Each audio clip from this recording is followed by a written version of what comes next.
Nice. So good morning, everyone, as you arrive in. We are absolutely thrilled that you're all coming on board, that so many of you are joining us. So we're just going to let people join, and then we will kick off.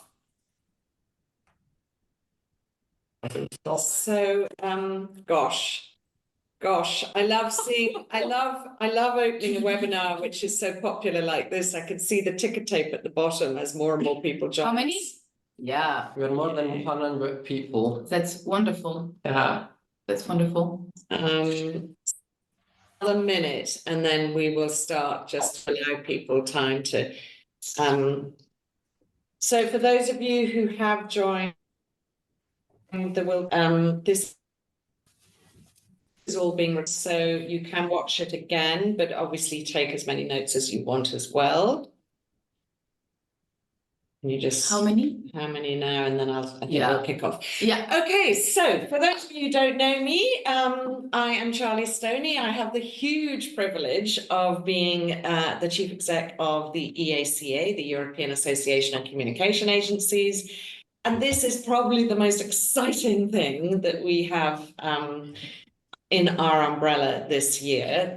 We have a cast of thousands for today.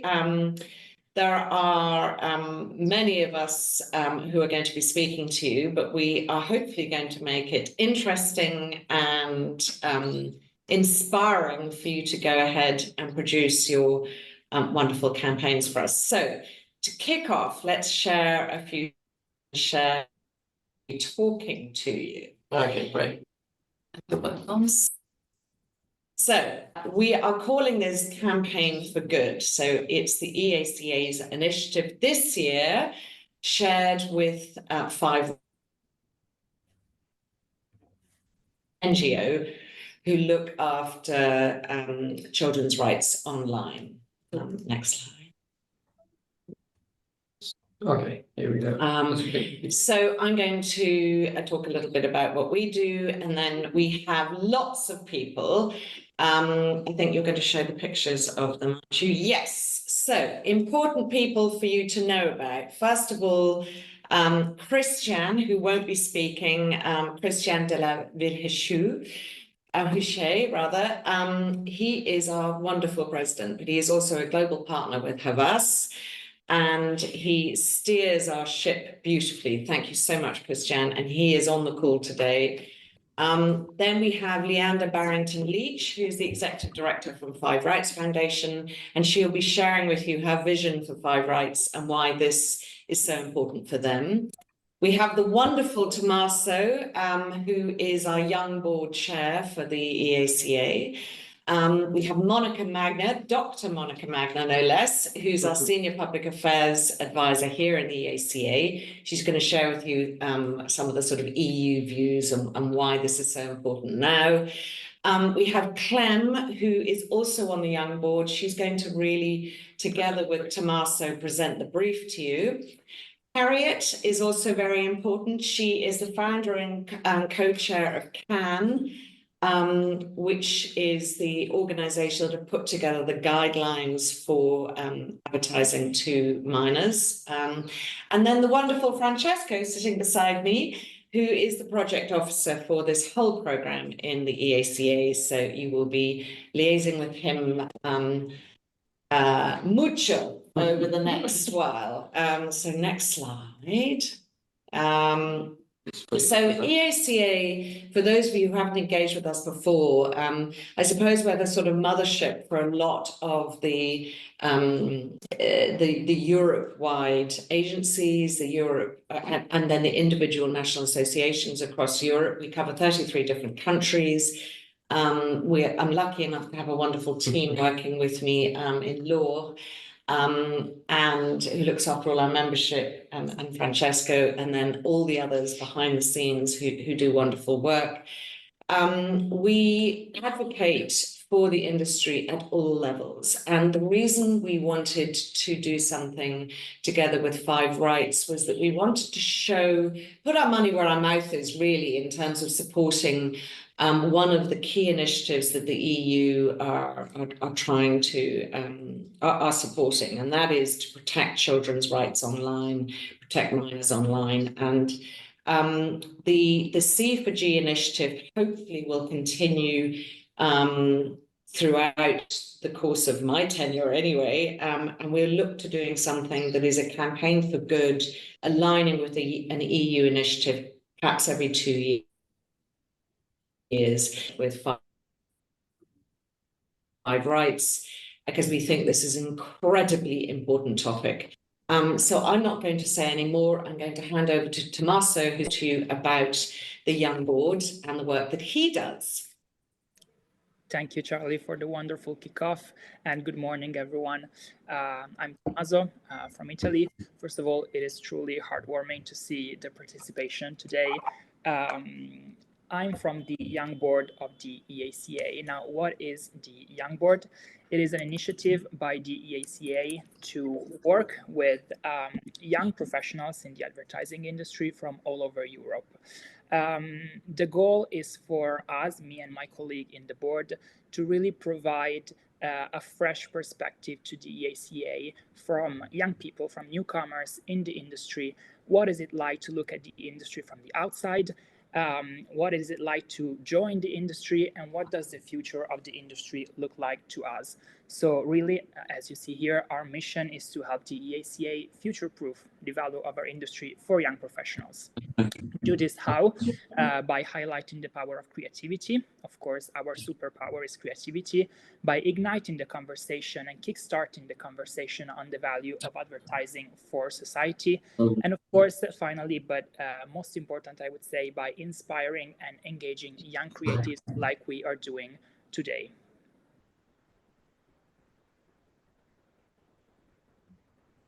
Back to you. Okay, so next up, thank you so much, Tommaso, for introducing that. And next up, Monica, who's going to talk to you a little bit about the work that she does with the EU. Thank you so much, Charlie, and good morning, everyone. My name is Monica Magyar, and I'm the Senior Public Affairs and Legal Advisor of EACA. And indeed, I'm just gonna give you a really quick overview of how protection of children online has become a really high priority for the EU the last couple of years. It's actually the European Parliament that has taken the lead and is working on an own initiative report. In that report, we already have the text. Most important calls are for banning manipulative design, mandatory age checks, and stronger parental controls. Also, the European Commission is working hard to tighten the rules related to protection of children. Over the summer, they issued guidelines related to the Digital Service Act, which is calling on platforms to really put directions together and provide a safer digital place for children. These calls are including mandatory age verification and safer default settings in a child-friendly way. Also, the Council is following up on these demands.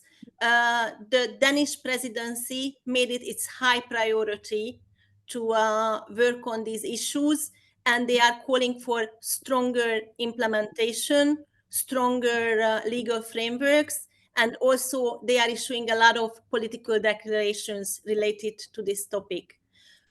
Within the member states, all the member states are working on protection of children as well. There are a lot of age verification pilots in different member states at the moment, which are trying to follow up on the Digital Services Act guidelines. Now, EACA, in the next slide, thank you so much, also followed up on the agenda of the EU and has taken steps to support it. Over the summer, we submitted our input to the public consultation of the Commission on the guidelines on the protection of minors online. And we also worked on two very important for you. One of them is on the age verification guidelines of the DSA, and the one is the Understanding the CAN Children's Code. Both of these guidelines are really there for you to actually translate the really complicated legislation, especially when it comes to DSA, to your everyday practical work, and also basically help you to do more responsible advertising for children. Now, it is my great pleasure to welcome and introduce to you and also give the floor to Harriet Kingerby, who is the founder and co-chair of the Conscious Advertising Network. She's going to say a couple of words about their work, the code, and they will also, together with her colleague, put some information about the CAN principles and also freely available resources to the chat. So please take a look at those as well. Thank you so much. Thank you so much, Monica, and thank you everyone for being here.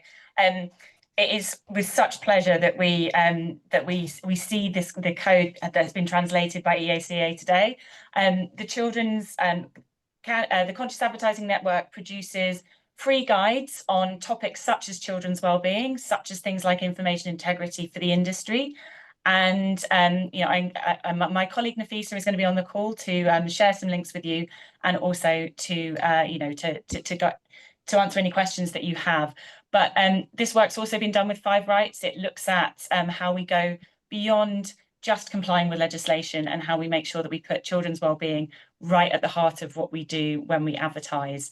So brilliant, and I cannot endorse this initiative more. Thank you. Thank you so much. Just for one more minute to say that basically we will be launching these resources today, so you will be able to download them. We have wonderful flipbook versions. I don't know whether we can show them for a minute, at least one of them. But anyhow, just sort of very handy, and I hope they're going to really help your practical work. So this is, again, to support our members on protection of children online. Thank you so much, Monica. Thank you, Harriet. And now I have huge pleasure to introduce Leander, who is the Executive Director from 5 Rights, who's going to share with you some of the stories and the rationale behind the wonderful work that you do. Thank you so much, Charlie, and hello, everyone. I'm absolutely delighted to be here. So my name is Leander Barrington-Leach. I'm the Executive Director of the 5 Rights Foundation. And I have been given about 20 minutes now to explain to you a little bit about the foundation and the background on the issue in particular. So I hope that I can inspire you a bit after the about what we can do together about this issue.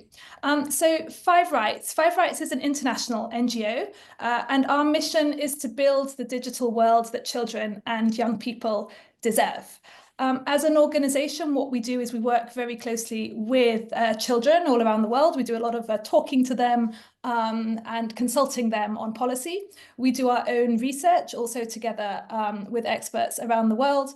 We work a lot with IT practitioners on developing tools for industry and also on technical standards. And in particular, we provide expert support to policymakers and regulators. So we develop new policy and we seek to get it implemented towards global standards around the world. And we've done a lot of work in the EU on this. So we're very much an expert organization. We have an excellent reputation, and we do have an unmatched track record of delivering concrete change for kids, but we're by no means a household name, or at least not yet. We're really, really grateful to EACA for making responsible advertising to children a priority, and also for the decision to actively engage. So not only to adopt these guidelines and to do better as an industry, but to actively engage in doing this campaign to support child online safety across Europe. And I'm really, really grateful for all of you for wanting to be part of this. I do believe that really you can show the way for not only your industry and set an example for your your industry around the world, but also for other professions along the stakeholder value chain to act more responsibly. Why now? As Monica said, this initiative is very timely. As she mentioned, we do have critical innovative legislation at the EU level, which has been developed and passed over the last few years to tackle the new challenges that the digital revolution has brought about, and essentially with the aim of bringing new technology into the democratic fold so that it delivers as it should for society. It shouldn't just be about profit and just inventing new things. It should be about making the world in the end a better place. So there has been a lot of progress, but also at the moment there is a lot of pressure. Tech companies are really pushing back against the regulatory agenda, and they do have some very big, strong backers who I probably don't need to name. If you read the press at all, you'll know what I'm talking about. But the EU really has been standing firm.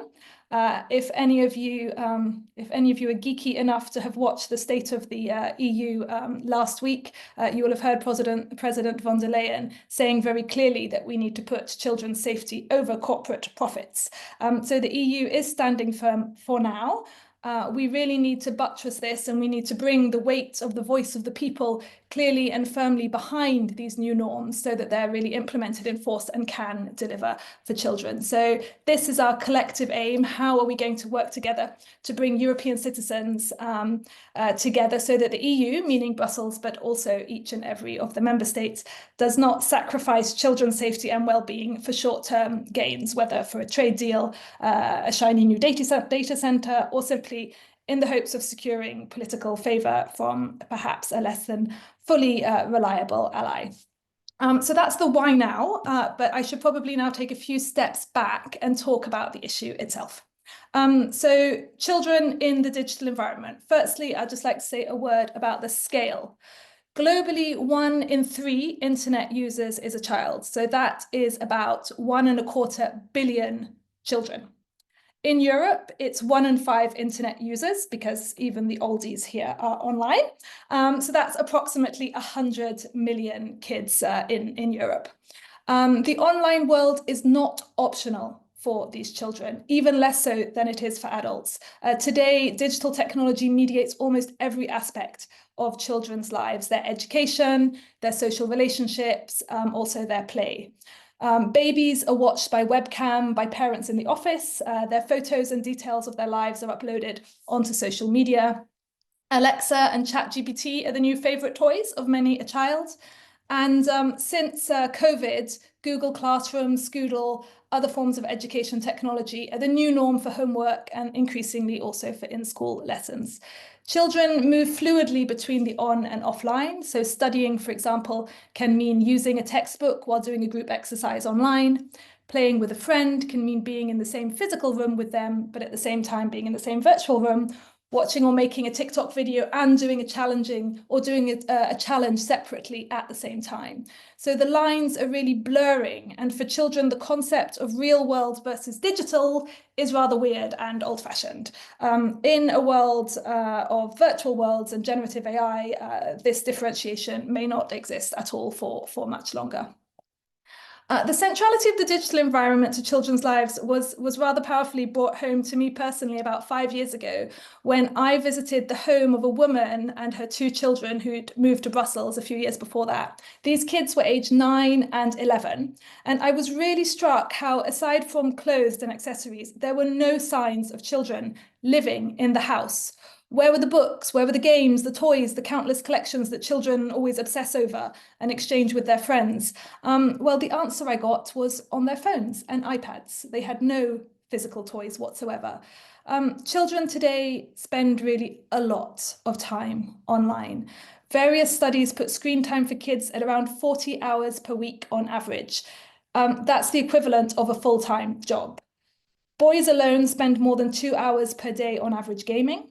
The average global user spends more than 1.5 hours a day on TikTok alone, with younger users logging closer to 2 hours a day on average.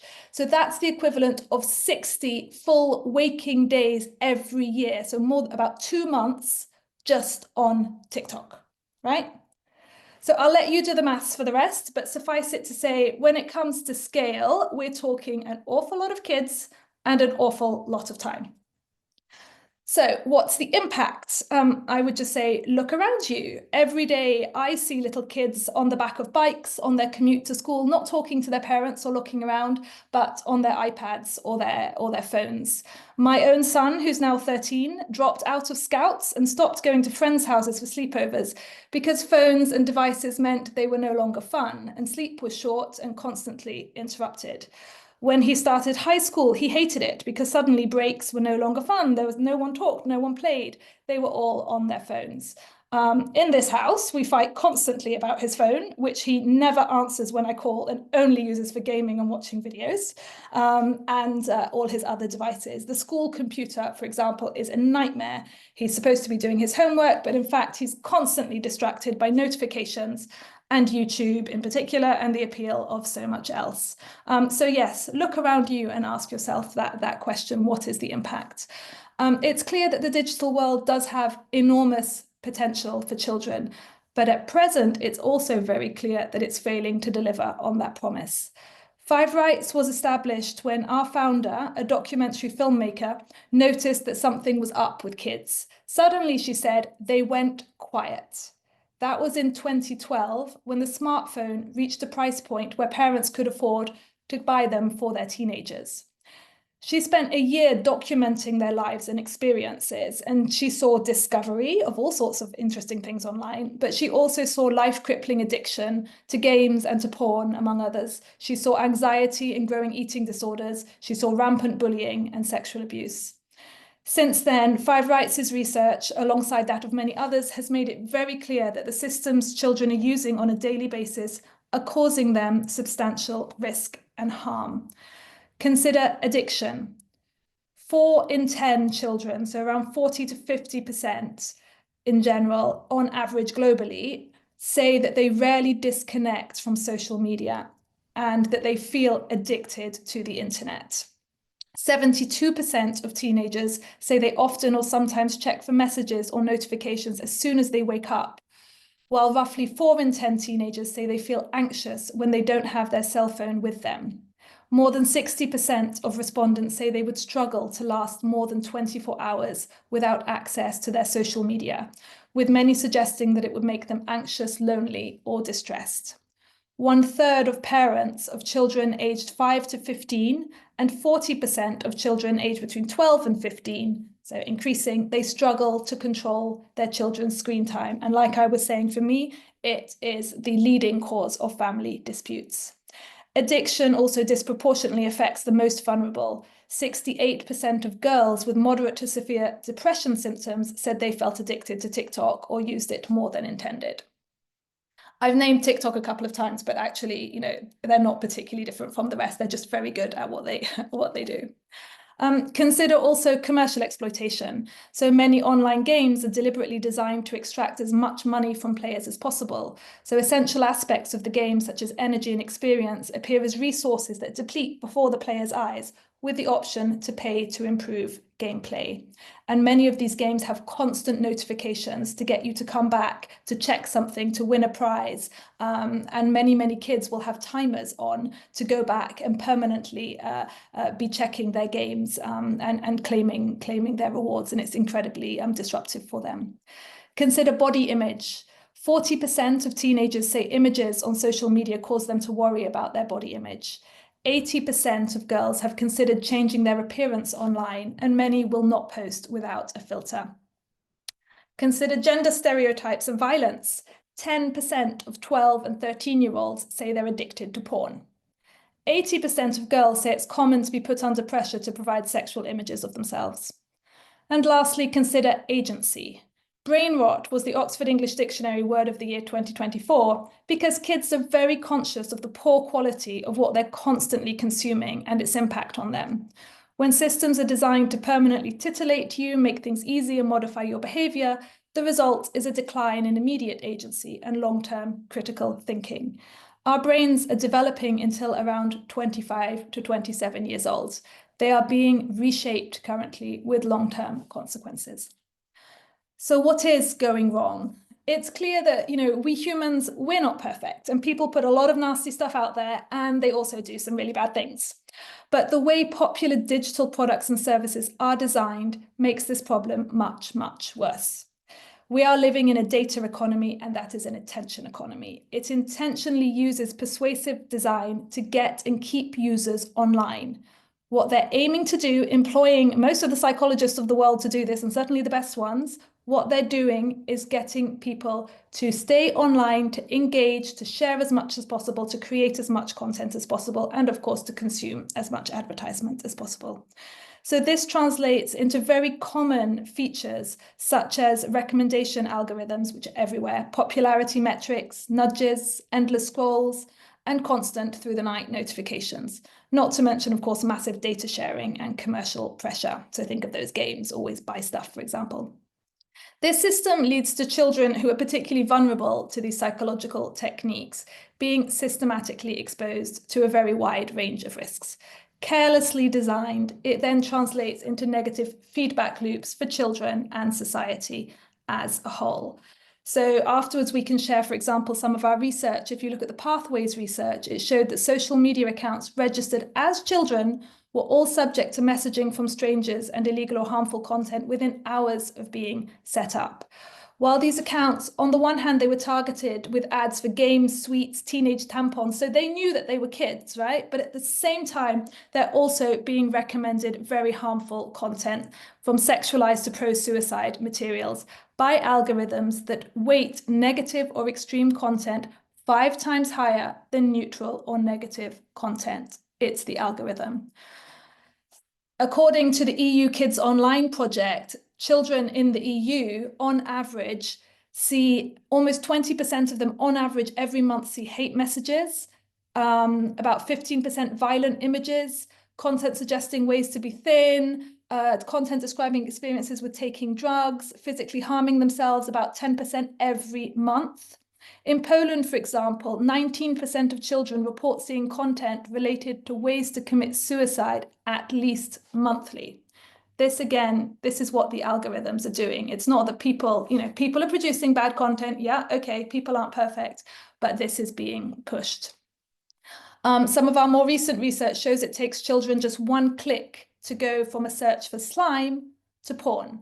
A child can go from searching for trampolining to pro-anorexia in just 3 clicks, and to self-harm in just 15 clicks. A new child account can be recommended suicide content within less than 3 minutes. It's also extremely hard to reset these algorithms. For example, children experiencing eating disorders say they cannot escape the content. A child who wants to engage with such content on TikTok, for example, will get 12 times more of it than a user who has not, with the algorithm serving it up every 39 seconds. So this sharing economy translates into exaggerated, polarizing, and aggressive behavior fueled by the need to get noticed. One survey found 69% of kids admitting to having done something abusive towards another person online, while 35% had sent a screenshot of someone's status or photo to laugh at them in a group chat. Girls, of course, are disproportionately affected, as well as minority groups. Let's be very clear. Children want, they need, and they love digital tech. Designed well, it does have massive potential to support their learning, help them to explore, enrich their relationships, or, for example, detect and treat health issues. I personally, when it comes to learning, I would have loved ChatGPT when I was a student. So you can see how these things, if designed well and used well, can be amazing. But the problem is this is not the logic underpinning the systems that children are currently using. And it's not the logic underpinning the very, very rapid development and spread of AI. So what do we need to do? I'm going to give you 5, well, I don't know if it's 5, a few core 5 rights principles that are integrated now into EU and also UK law. So first, we must recognize childhood online. A child is a child until they mature and not until they pick up a smartphone, which sounds obvious until you realize that for the most part, the current age of adulthood in the digital world is set at 13. A child of 13 if they're 13, because we know very well that, you know, much younger children are on and they are being treated just as adults. But in any case, a child of 13 is not an adult. And in many ways, older children are at greater risk. Since younger children have access to fewer products and services, they have greater adult supervision and spend less time online. In any case, all children deserve protection. Secondly, children have existing rights, and the rights follow the child. Kids are kids by law up to the age of 18, and they have existing rights as set out under the UN Convention on the Rights of the Child, which is the most ratified human rights treaty in history. I'd like to say that there is huge consensus around the rights of the child. But the rights follow the child. So effective action must be where the child is in practice. So this is really important. It means big or small services, and also every type of service that children are using. So whether it's social media, gaming, AI, whatever it is, it mustn't be split up. Wherever the child is, the child has those rights. Third, the solution must be upstream. So it must be about changing the system itself. So you can't, for example, systematically expose kids to all sorts of risks and then think, for instance, that a few pages somewhere in your terms and conditions explaining that, for example, an LLM may include incorrect information. That is just not going to work. It's clear that, first of all, kids are not going to read it. I mean, even as adults, do you read it, let alone act upon it? So it really has to be about being responsible and doing your due diligence. Companies must do their homework in advance. They must think of what children need. They must think of the risks to them, and they must mitigate those risks instead of doing the opposite of designing it into the system for commercial gain. Fourth, we must not ask children or parents to hold the responsibility for badly designed systems. In our work with kids, we've often observed that children who've recently or repeatedly done e-safety classes and courses, they have a tendency when something goes wrong to blame themselves. Why? Because most digital resilience and digital literacy is geared to bad actors and bad behavior, but fails to explain the nudges and the focus of the system on growth, on sharing and engagement, and how this promotes the bad outcomes for kids. This is a sector worth 25% of world GDP and probably growing, considering the investment now being made in AI. But still, even though this massive, very powerful sector is there, we still have the idea that young children should be resilient or responsible for navigating its essentially pollution. For absolute clarity, of course, children should be digitally and data literate, but that is not instead of creating a digital world that has already been designed with them in mind. Similarly, for parents, we cannot ask parents or teachers to manage this burden. And believe me, they have been trying. It's like, for example, when a parent gets in a car with their kid, they make sure the doors are shut, they put on the seatbelts, they check the side mirrors, all of that before pulling out. You don't ask them then to check that the car has brakes or that the streets have traffic lights. There's a big difference. Parents have a responsibility, but again, there is this massive power imbalance, and we need to be reasonable about what we expect. And finally, the approach must be tech neutral and outcomes based. So tech neutral in particular, because it's not just about social media, and outcomes based because companies must be encouraged and incentivized to do what they do best, which is to innovate to the desired outcome. And that means changing what that outcome is, and in this case, considering good outcomes for children alongside your profit KPIs. So they must optimize for children and not just for growth. So to wrap up, we have a problem that children and anyone who lives with, works with, or interacts with them is rapidly becoming alive to. We have frustration with parents having been told that tech is amazing and that their kids are digital natives. And then when things started to go wrong, that they have to keep their kids safe. And now we've got parents who are feeling very guilty when they simply can't manage despite all the parental controls that are the supposed solution. And we have growing political awareness and response. But with awareness, there is often panic. And before the things that we have are being implemented, we are seeing already calls for more. And with this panic, that is often becoming calls for bans. So we don't know if these systems are going to change or change enough.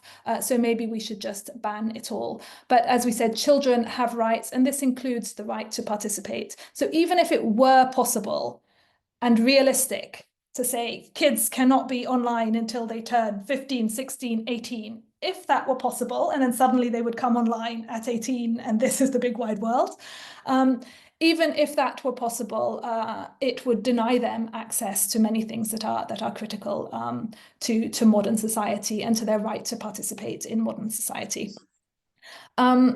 And we know indeed what the root issue is. So it is persuasive and addictive design, and we know how to tackle this. And the tools are, as I say, already on the table. So we need to make sure they are used. We need to make sure that they can deliver. For this, we need to give children back their voice, and we need to give children, parents, and citizens back their agency as individuals and as a collective. So I'm so grateful to all of you for wanting to be on this journey with us. And I'm so very excited about what we can do together and how we can make history together. So thank you very much. I think there'll be a little bit of time for questions later on. So, Leander, fantastic. And I think you can all understand now why when Lou and I first met Leander in a coffee place, you know, where your office is, and she explained their mission and was as passionate as she's just demonstrated. You can now know why Laura and I got goosebumps and went, we have to do something. This is absolutely brilliant. So you guys have one of the best briefs ever, and the opportunity to see your creative ideas roll out across Europe next year, courtesy of our wonderful members in the agencies. Leander, your cause is incredibly worthwhile, and Five Rights, and we are very happy to support you. I'm going to hand over to Tommaso to take you through the brief. Thank you, Charlie. And thank you, Leander. The overview you gave was as interesting as it was harrowing, I would say. But even though the landscape for children's safety is not looking good right now, it doesn't mean that it cannot change.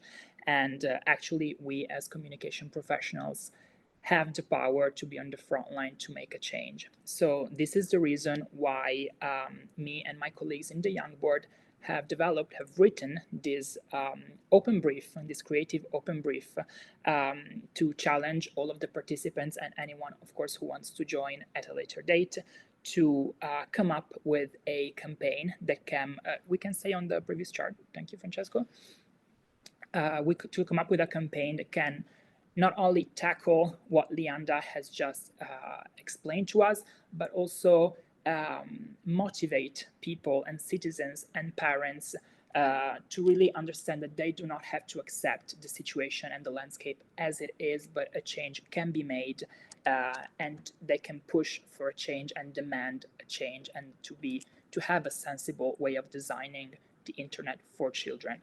Now, it was a privilege for the Young Board to help write the brief. Of course, it's I think it's important for me to show that really this was a youth-led initiative, and by you as young professional coming up with the campaign, it truly confirms that this will be a youth-led project. Now I will hand it over to Clem, who is my colleague in the Young Board, to really take you to the brief, which will be a very specific and pragmatic brief that you are used to creatively. So please, Clem. Thanks, Tommaso. Hello, everybody. Really nice to be here and to share this very exciting creative brief with you today. As Tommaso said, we've been working on it for a while, so we're really excited to let you all know what is available. So to summarize everything that we've already heard from Leander, and the main points that inspired us for this brief is that childhood has gone digital without a safety net. 97% of children over 3 are online. That means that more than 81 million children interact with digital products every day. And as we've already heard, these systems are not made to protect children. They're made to track them, profile them, monetize their attention, content, and relationships, and shape their habits and behavior.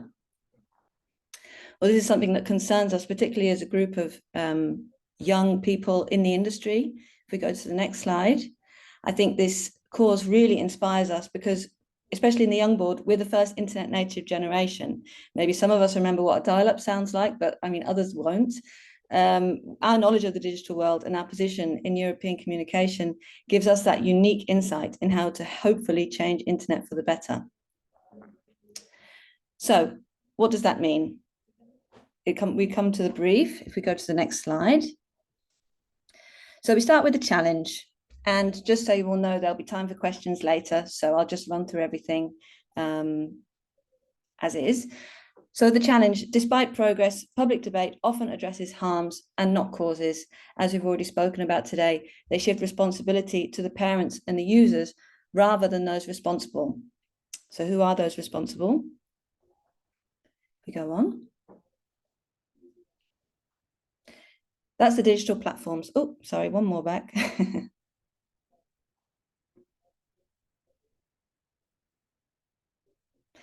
So the digital platforms, and they aren't neutral spaces. As we've already spoken about, every feature is designed to make us continue using them. And not only that, but considerable effort is being made to bypass legislation. These multi-billion companies will do everything they can to keep us online. So there are 4 areas of work that need to be done. And of course, we can't tackle it all, but hopefully we can make a start. The first is in design accountability. So stopping design strategies that exploit vulnerabilities, such as the infinite scroll and others. Look for legislative gaps and holding companies accountable for their impact on children.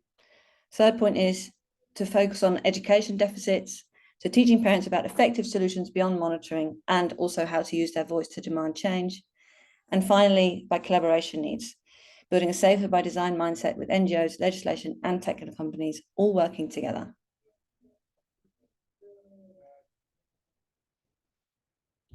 So moving on, what's the insight and what angle are we approaching this brief from? So we all believe we've placed responsibility on parents for too long. They can't protect their children in a dangerous environment. Why should we ask them to do that? Instead, we need to make the environment itself safer. And that's this idea of safety by design. Prevention through responsible design is a really viable way forward. And by enforcing minimum standards for product safety for children, we enable innovation to refocus on providing value to society and supporting our children to thrive.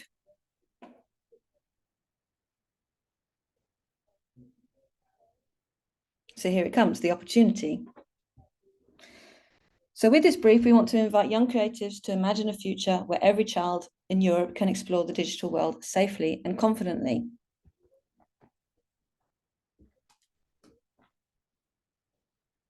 How are we going to do that?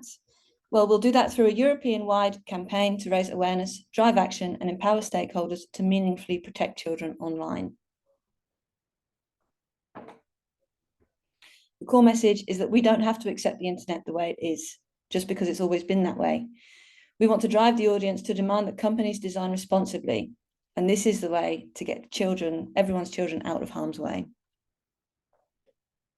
Our target audience is EU parents, but also concerned citizens who feel accountable for children's well-being and want to take meaningful action on their behalf.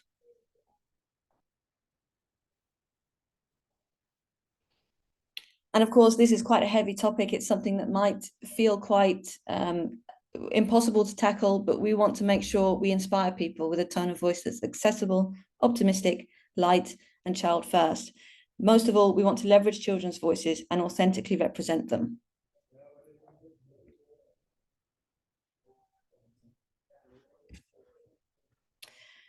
So just to kind of round off, we know that few people have knowledge of how these systems work. We don't have knowledge of how these systems work. It's only the people who are building the internet who really can control it. And a lot of people feel that they can't knock on the door of multi-billion companies. You know, we aren't activists by nature. It's something that we have to kind of inspire within people. So the winner of the campaign competition should help people feel like they have a voice and help make it easier for them to make that next step to demand change. Amazing. And Thank you so much, yeah, Clem. thank you. So really, this was kind of a sum up of the brief document, which will, of course, be available after the call and will be much more thorough. We try to give kind of a playground for you to play in, but also have very clear objectives, since this issue could be tackled by so many different directions, that we really wanted to give you a clear angle on how to tackle it, but also leave you, of course, with enough room to play creatively. Now, to get to the kind of the media part, so this is really the launching, the pilot of the project, right? This is the first year that we do this, and we understand that this competition might not have the prestige or recognition yet that other creative competitions have. However, what we think is really an added value, especially for you and for the possible winner, is that the winning campaign will be brought to life. Now, the EACA and its partners will work together to provide pro bono media spaces across Europe to actually bring the campaign to life. So this is not just exercising your creative muscles, but this will really be something that people will see and hopefully will make an impact. Now, of course, since the media spaces are granted pro bono, the easiest one to get access to are the out-of-home and digital out-of-home spaces, as well as the digital display banner placements on websites and on the web in Europe. At the same time, it's unlikely that TV placements can be acquired pro bono, and also that a production of a video element could be done. So production effort in the winning campaign should be kept to a minimum. If we go to the next slide for something more technical, I believe, Francesco, I'm introducing the more technical aspect of the presentation, where we really tell people the specifics of the competition. What are the deliverables? As I said, the most likely placement that we will get is out-of-home and digital out-of-home. So the essential deliverable is static images that depict the core campaign concept. Of course, there's the possibility, especially in digital out-of-home, to have a animated graphic or an animation. So this is an optional part of the brief, to provide with an animation that can be used for both digital out-of-home and digital display use. And then the third one, which, as I said, is very, very unlikely that we would be able to get access to these media spaces, is the video production. So if you truly believe that there's potential in your idea, you could provide a storyboard for a potential video, knowing that, of course, it is less likely to be actually produced and see the light as it is for, out-of-home creativity.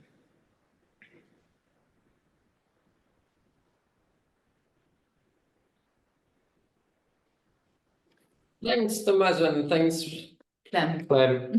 Thanks a lot for all your effort till yesterday evening, late night, and this morning early to make sure that everything was ready for today. So I'm moving towards the boring but important details for you to be able to take part in this beautiful and meaningful project. So everything that we've put together is already available online. We will make sure that you receive everything, and the call for entries is already open. Everything will be shared with all the instructions step by step how to enter. We've built a competition platform. We've built a web page on the EACA website to gather all you need to know in just one place. You will have time to enter until the 31st of October, while the judging will take place in 2 sessions in November, and shortlisted campaigns will be announced on the 25th of November. The winners will be announced on the 10th of December at the EACA Gala, and we do have an important Commissioner Michael McGrath that covers justice, rule of law, and consumer protection will be joining us to award the winning idea. This to show not only the relevance, the political relevance, but also the institutional commitment to support towards such an important topic. Absolutely. So now, what you need to eligibility requirements, how and who can enter. So this competition is meant for all EACA members that are either direct members, that means your agency is part of one of the EACA councils, or an indirect member, that is your agency is part of a network that is an EACA member, or your agency is part of a EACA National Association Council. You will have a full list of all the councils and all the EACA members available on the competition platform.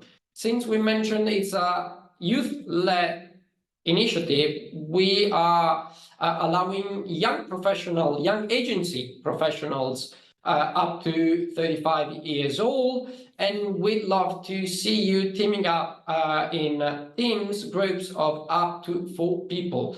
Just for you to know, you can also team up with people from a different agency from yours, as long as all the members are part of directly or indirectly of an EACA member.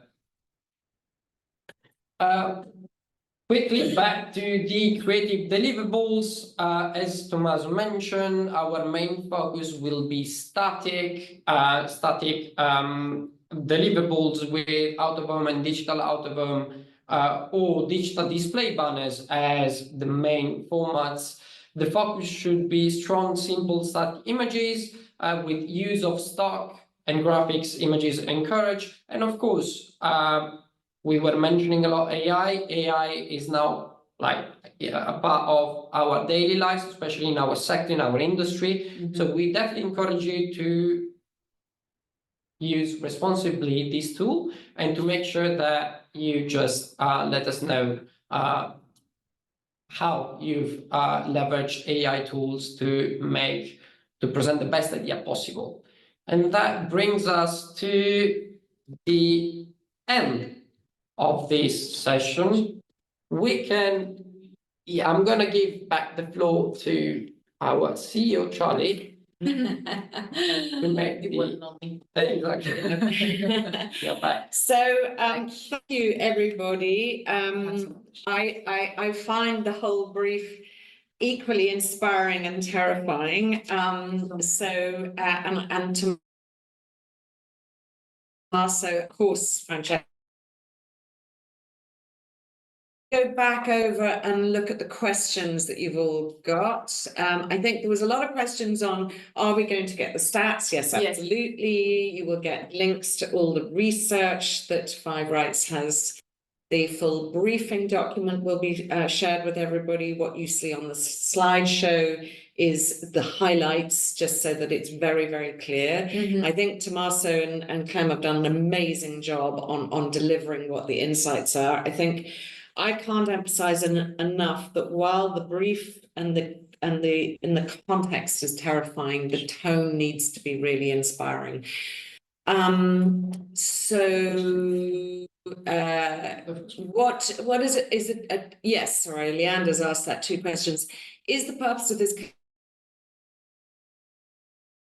as a petition you can sign? Tommaso, do you want to answer that?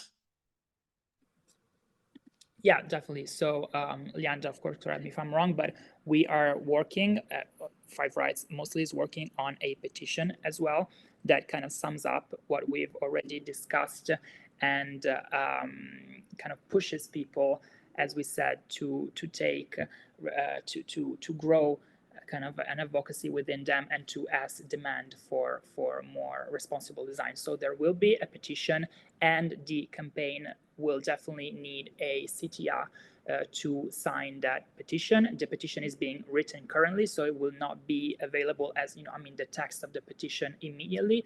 But of course, you can imagine that the content will be much of what we've discussed. And for the purpose of the campaign, you really need to know that there's definitely an actionable element and a CTA that you can insert into the creativity. Thank you for the question.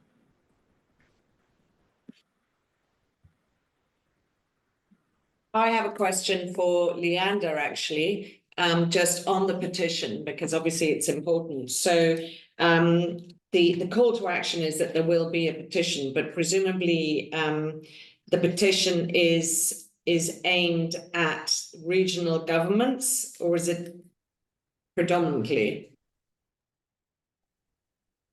Thanks, Charlie, and thanks, Alexandra, as well for the question.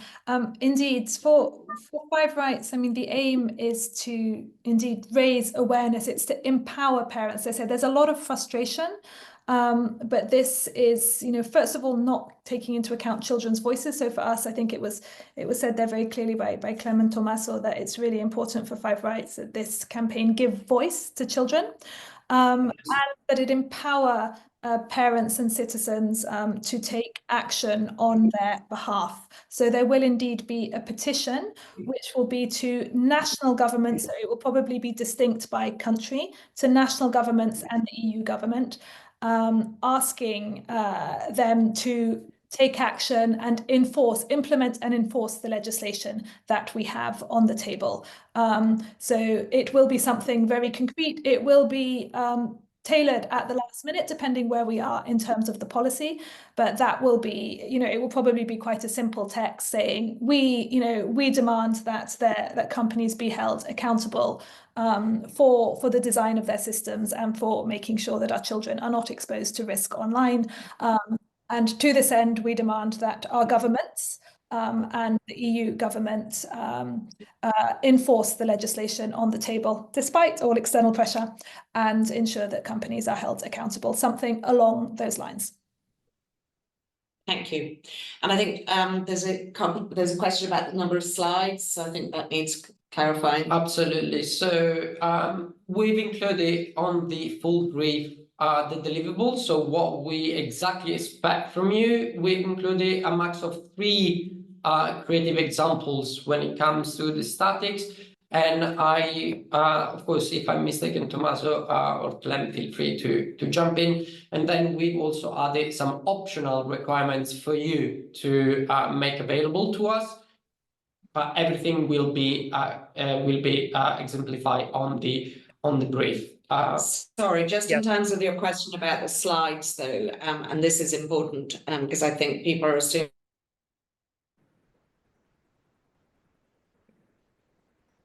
the text within the template platform. So there's no slides as such. You just have a max number of words for each section of the entry form, all of which will be really self-evident when you get access to the platform. Upload supportive material of the same platform. So everything will be self-explanatory as soon as you will on the website. And that brings us to the next question is about mentorship and guidance. So we set teams up to 4 people, but of course, if there's a mentor or someone that is a more senior profile, happy to give support to the team, absolutely. And we also have included a section to credit supporters and mentors on the competition platform. Then The target audience.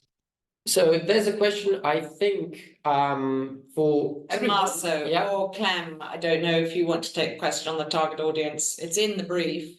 What is the main target audience for the campaign? Leandra is smiling. Okay, I'll answer it because I think Tommaso, I think his internet has gone down. So basically, it is in the brief. Sorry, go on, Tommaso. No, so yeah, sorry. Yeah, so it's in the brief and it's explained a bit more thoroughly than what we did just now, but I really just wanted to reiterate the fact that the target are parents and overall citizens of the EU. So we want people to gain a consciousness of the issue and know that they can demand for change to happen. So the target are not children. We do not want to say to children that they should be responsible for their own safety. We already tell them this, but we need to move beyond that and ask for citizens and parents to demand change to policymakers. So I hope this is clear, that we want people to demand change to the people who are responsible. Thank you, Tommaso. So there's one question here about students. Unfortunately, this is not a student competition, and it's not eligible for students unless you are working even part-time in an EACA agency. I also wanted to talk about I just wanted to answer another social media question. Yeah. We are probably not going to host this campaign on any particular social media platform for obvious reasons, really. So the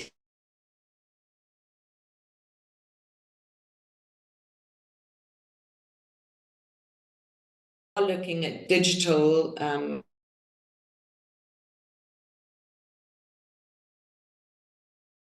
news sites or other. I wouldn't focus on social media for the moment. Yes. Could you please precise the age limit? It's 35. under 35. Yeah. I mean, if you're 35 or under in this year, then you are eligible. When we don't, it's not like Cannes Young Lion where you have to be born on a certain day and But not beyond. Yeah. So if you're 35 at the end of this year, Yeah. you're still eligible to enter. Well, So that makes it clear. that makes sense. Now, what else have we got? What have? have we not answered? Okay. Can anyone else see if there's any questions we haven't answered? Just scroll up. Yeah. Oh, So Me campaign. Yeah, it's what you answered. You answered with Oh, there's social social media. media. Sorry. I was reading it wrong. Okay, that's really showing I my think age there. we answered every question so far. Do we have any further questions? LinkedIn, yes, it can be I don't know if the webinar audio just froze. Is it still frozen? Or can you hear us now? Anyway, the campaign can be shown on LinkedIn. It is definitely going to be shown on LinkedIn. We'll be sharing it on LinkedIn, like everything. But you know, because we're targeting really citizens in general, it's not really a B2B campaign. It's more of a B2B campaign from the industry, as it were. So yeah. I think that's probably the only answer I can give to that. I can answer back to the EI question. Of course, we encourage you to leverage responsibly this tool to improve your submissions.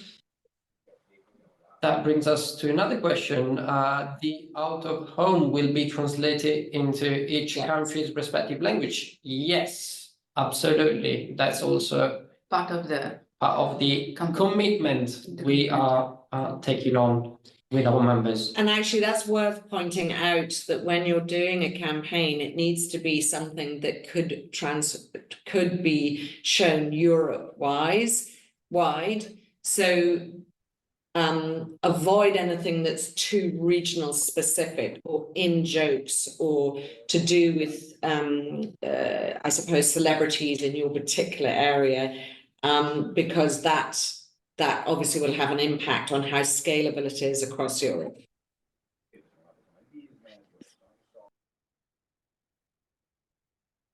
I think we are all good. No more questions. And of course, questions will be all channeled through the wonderful Francesco. And then he will find out, you know, whether he can't answer it himself or not. He will find out the answer for you all. So he is there for you. Go onto the website, read the brief, really absorb it, and then come back to him with anything else that you might. Yeah, so next steps, just wait for us. We will deliver a wonderful message in your inboxes with the brief, today's presentation, all the resources mentioned throughout the webinar, and access to all the resources we've prepared for you. Judging criteria are already available on the website. So we've talked about scalability across Europe. That is going to be key in assessing your submissions, but everything again will be already available there, and happy for everyone to reach out with questions, doubts, comments, or proposals. If there's no further questions, I think we could go forth and create. Right. We're so looking forward to seeing it all. And thank you so much. Thank you, Leander. Thank you, Monica. Thank you, Clem, Tommaso. Thank you, Harriet. And thank you, Francesca and Laura. Of course. And thank you, everybody, for attending. And I'm so excited. I can't wait. We are. To... Bye-bye, everyone. everyone. Thank you. Goodbye. Bye-bye.